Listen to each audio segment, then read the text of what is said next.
Hey, we're going to talk about the two best ways, I believe, the two best ways to track your business value and the growth of your company. It's the things that an outside investor would look at, and it's also the same things that you should look at.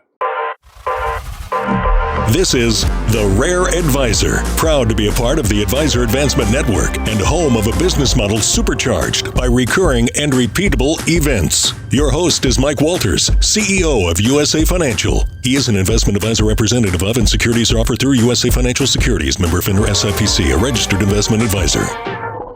Do you know the Blue Book value of your practice? I think it's something you should track on a regular basis. We actually provide it quarterly for the advisors who work with USA Financial because we have so much data on their production and their business. We're able to actually create a Blue Book value for them on a quarterly basis automatically. But if you don't have that privilege at your fingertips, then you can reach out to USA Financial. We'll help you create your Blue Book value, or not create it, but identify your Blue Book value. We have a tool that we've created that will calculate it for you. But there's a couple of things to keep in mind. So first of all, just for the Blue Book, it's very similar to the Blue Book value on your vehicle. It's designed to get you into the ballpark without having to do a full-blown appraisal. So we normally find that we are within 1 to 3% of a full-blown appraisal by simply executing a Blue Book calculation on an advisory practice. So it's very powerful, very accurate. I encourage you to look at your Blue Book value on a quarterly basis as if it's your stock value, because it basically is. You're not a publicly traded company. You don't have the ability to go and look at your stock price to see what your operation is being valued at. But this allows you to essentially do that.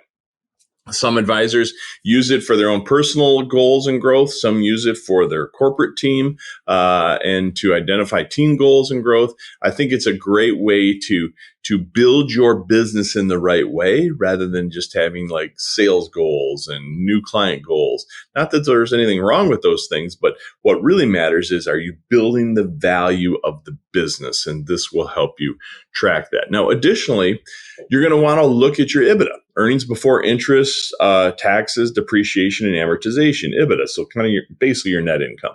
But EBITDA is the correct terminology. If you're not familiar with that, obviously your accountant will be, but go ahead and Google it up. You'll see how it all works. But EBITDA, that bottom line number in a financial advisory practice, excuse me, sorry about that. In a financial advisory practice, you should be coming in between 25 and 30% EBITDA.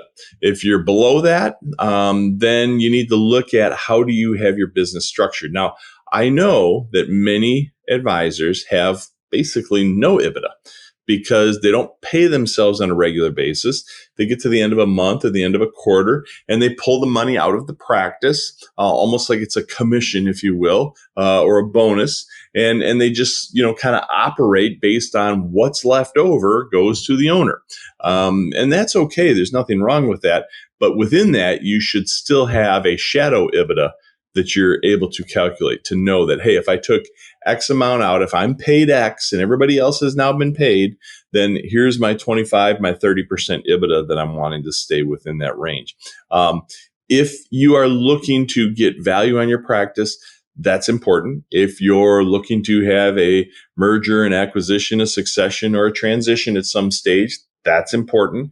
If you're looking to establish a lending relationship, that's important. So you do want to track those two things. Track the Blue Book value of your practice because it's quick and it's easy, and there's really no better way to get a very quick view of what the business is worth to you, and then track your EBITDA either in real life or as a shadow EBITDA, so that you know how your practice is being valued as an actual business.